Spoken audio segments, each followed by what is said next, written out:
The great Father and Son, alayhimus salam. The great Father and Son, alayhimus salam. Alayhimus salam. Alhamdulillahi Rabbil Alameen, wassalatu wassalamu ala Sayyidil Anbiya'i wal Mursaleen. Amma ba'd, fa'a'udhu billahi minash shaitanir rajim. Bismillahir Rahmanir Rahim. As-salatu wassalamu alayka ya Rasulallah. As-salatu wassalamu alayka ya Habiballah. As-salatu wassalamu alayka ya Nabiyallah. Wa ala alika wa ashabika ya Nurallah. Respected viewers of Madani Channel, we once again welcome you in our program, The Great Father and Son. In this program, we talk about Sayyiduna Ibrahim ala nabiyina wa alayhi salatu wassalam and the seed of Sayyiduna Ismail alayhi salatu wassalam. Inshallah, today we'll be talking about in specific the preaching of Prophet Ibrahim alayhi salam. Inshallah Azza wa Jal in this episode. Be with us from start to end, inshallah. Immense amount of knowledge you'll be learning from this program. Ask your family members, children to come sit in front of Madani Channel's TV screen and they can watch from start to end. We can learn inshallah and then we can follow the footsteps of our great pious predecessors, inshallah Azza wa Jal. Before we proceed towards our topic, let's make few good intentions. As I always remind you, because my Shaykh Tariqat Amir of Sunnah, Hazrat Allama Maulana Muhammad Ilyas Attar Qadri Damat Barakatum Al-Aliyah has given us a beautiful mindset. We should make good intentions before performing any permissible task or any good deed. As I am presenting this program, I make this intention, I'll present it for the pleasure of Allah subhanahu wa ta'ala. If you're watching, you can make this intention. You will watch from start till end. You'll remember what you learn, act upon, and pass this knowledge on to others too. Insha'Allah Azza wa Jal. Today we'll be talking about Prophet Ibrahim alayhi salam's preaching, his dawah work. To know that, we need to understand what era was that, what kind of people they used to live and what they used to worship, and then what did Prophet Ibrahim alayhi salam preached. Now if we go to open the pages of the past and history, we come to know that following the footsteps of their forefathers, people they used to worship idols, stars, and amongst these people were Prophet Ibrahim alayhi salam's uncle Azar also. He also used to make idols and trade them. Before we talk about the dawah, let's learn about Namrud, the king of that very time. Namrud was the king in the time of Sayyiduna Ibrahim alayhi salam. He was a very powerful king. And he had been granted a vast empire by Allah subhanahu wa ta'ala. And Sayyiduna Mujahid rahmatullahi ta'ala alayhi said, there have been 4 people who held dominion over the east and west. Right? They ruled over the world, east and west. 2 were believers and 2 were disbelievers. The believers were Prophet Sulaiman bin Dawood alayhi salam and Sayyiduna Dhul Qarnayn radiyallahu ta'ala an. Whereas the disbelievers were Namrud and Bakht Nasr. These 4 individuals whom Allah subhanahu wa ta'ala had granted the empire of the whole world. Despite having such huge empire, Namrud showed pride, arrogance, and instead of thanking and obeying Allah subhanahu wa ta'ala for this favor, he transgressed to the extent that he claimed that he was God himself, astaghfirullah, ma'adallah, and forced people to worship him. Various paranormal, unusual activities occurred at his hands. Al-Hazrat rahmatullahi ta'ala alayh, he states that at Namrud's gate there was a tree without a shadow. When a person would come under the tree, it would cast a shadow that would cover him. When another person would come, it would expand to cover 2 people. Up to 100,000 people could remain under its shade. If the number reached 100,001, everyone would be exposed to the sun. Imam further states, he also had a pond that people would visit in the morning. Someone would pour a bowl of milk, another would pour a sherbet into it, and someone would pour honey. People would pour whatever they liked into the pond until it filled up and everything was mixed. Then whoever needed anything would dip his bowl into the pond and would get the same thing he had initially poured into it. This was a paranormal feat performed by a disbeliever, which is known as istidraj. And what a staunch disbeliever he was. Respected viewers, it should be noted that these things happen through mastery in black magic or other hidden disciplines. It is also possible for some things to occur through scientific development. Anyhow, Namrud was the first person to place a crown on his head.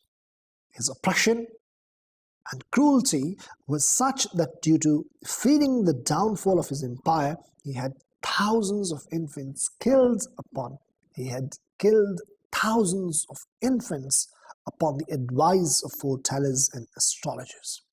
So this was the king Namrud, who claimed to be God. He forced people to worship him. People used to worship idols. People used to worship stars. And this was the time of ignorance.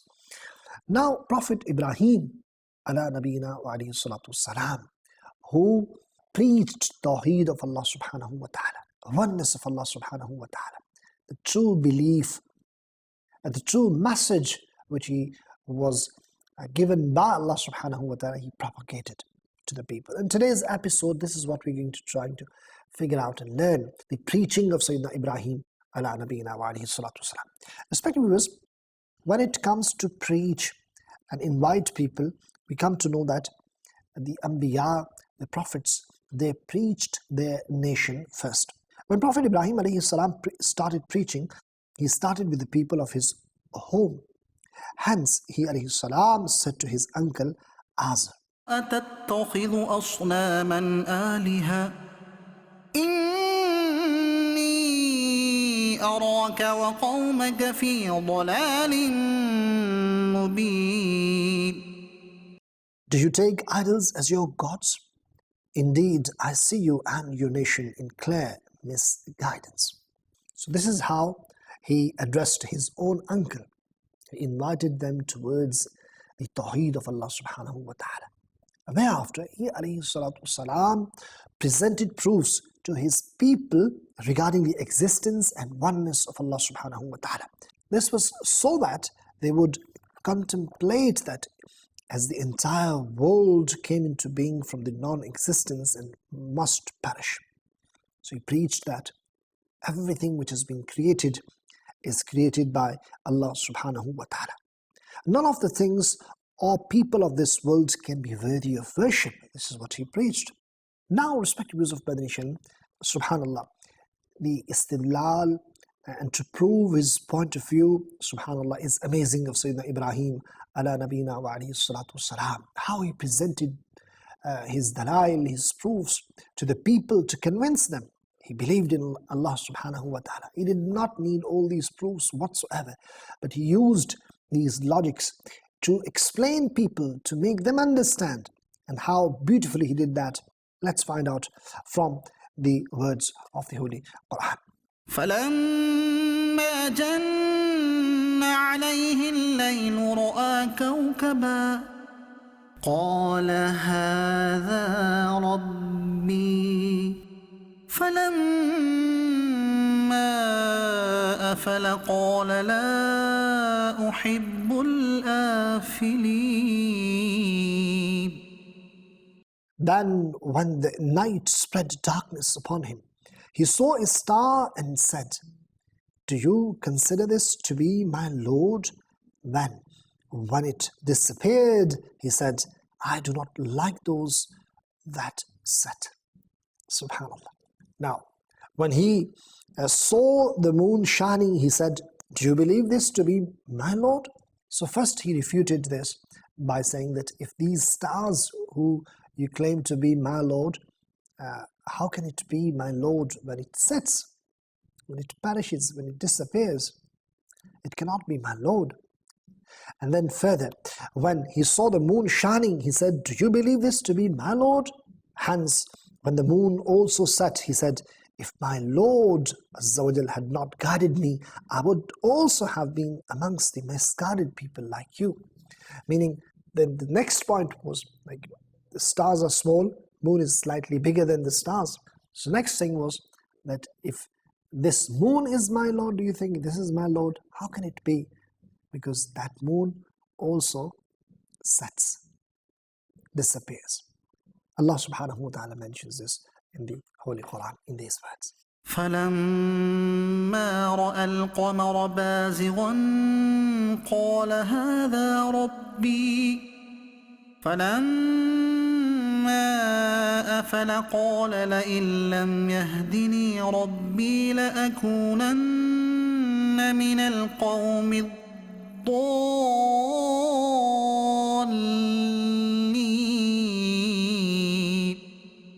When he saw the luminous moon, he said, "Do you call this my Lord?" When it became concealed, he said, "Had my Lord not guided me, then I would certainly be amongst the misguided."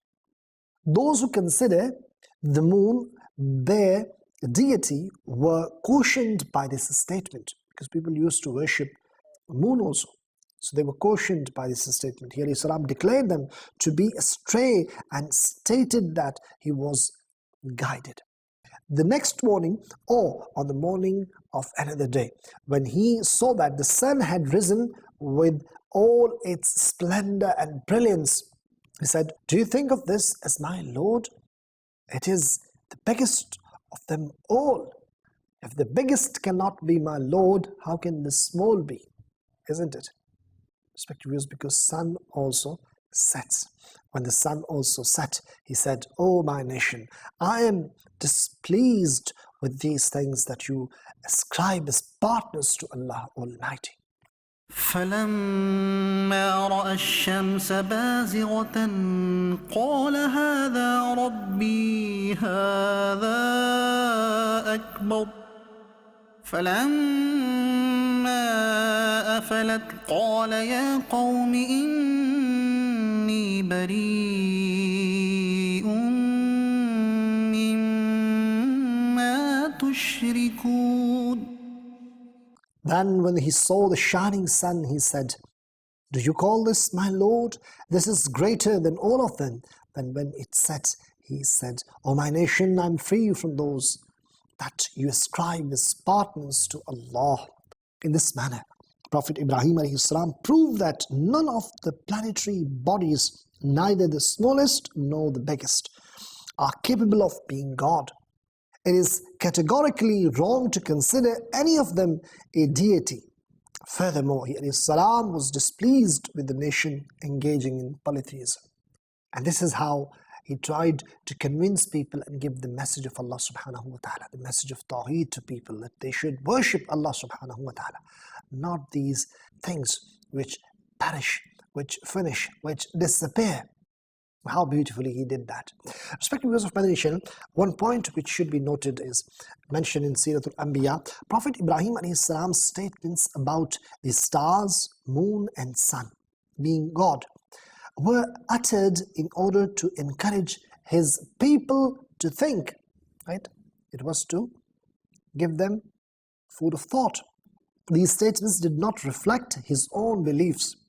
As clear proof for this is that the fact that he ﷺ had of course seen the stars, moon and sun set even before to making these remarks, as it is proven from the Holy Quran itself that Allah Almighty had blessed him with righteousness, guidance, wisdom and intellect since his childhood. It is clear that he already understood these things based on these proofs and others. It is evident that he ﷺ did not ever consider the sun, moon and stars to be deities. It is therefore understood that his remarks about the sun, moon and stars as God did not reflect his own beliefs. Rather, he was encouraging his people to contemplate, to think, to ponder.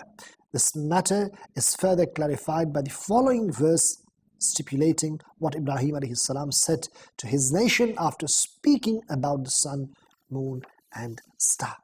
إني وجهت وجهي للذي فطر السماوات والأرض حنيفا وما أنا من المشركين. I have turned my face, refraining from all falsehood, to the one who created the heavens and the earth, and I am not of the polytheists. This is also clear from this verse, subhanallah, that whatever Sayyiduna Ibrahim ala nabiyina alayhi salatu wassalam did in order to prove the tawheed of Allah subhanahu wa ta'ala, this was for the people to convince them, to give them food of thought, to give them a thought so that they could contemplate, to think. These were not his own beliefs.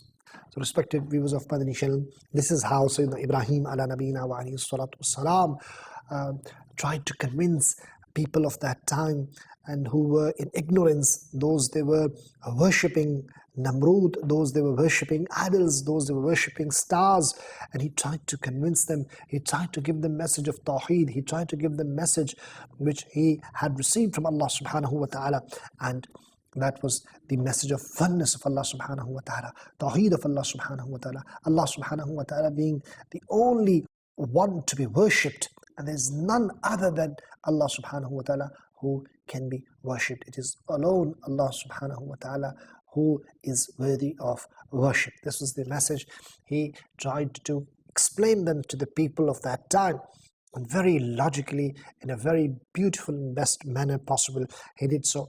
And inshallah, in next episode, we will try to continue this topic, which is the preaching of Sayyidina Ibrahim ala nabiyina wa alayhi salatu wasalam. Inshallah, we'll find out that what did he command to the people to fear Allah subhanahu wa ta'ala, inshallah, and what advice did he give to his own uncle in terms of tawheed, in terms of worshipping Allah subhanahu wa ta'ala, and much more. Inshallah, keep watching Madani Channel, keep reciting Salat upon Nabi alayhi salatu wasalam. Sallu ala al-Habib, sallallahu ta'ala ala Muhammad, sallallahu alayhi wasallam.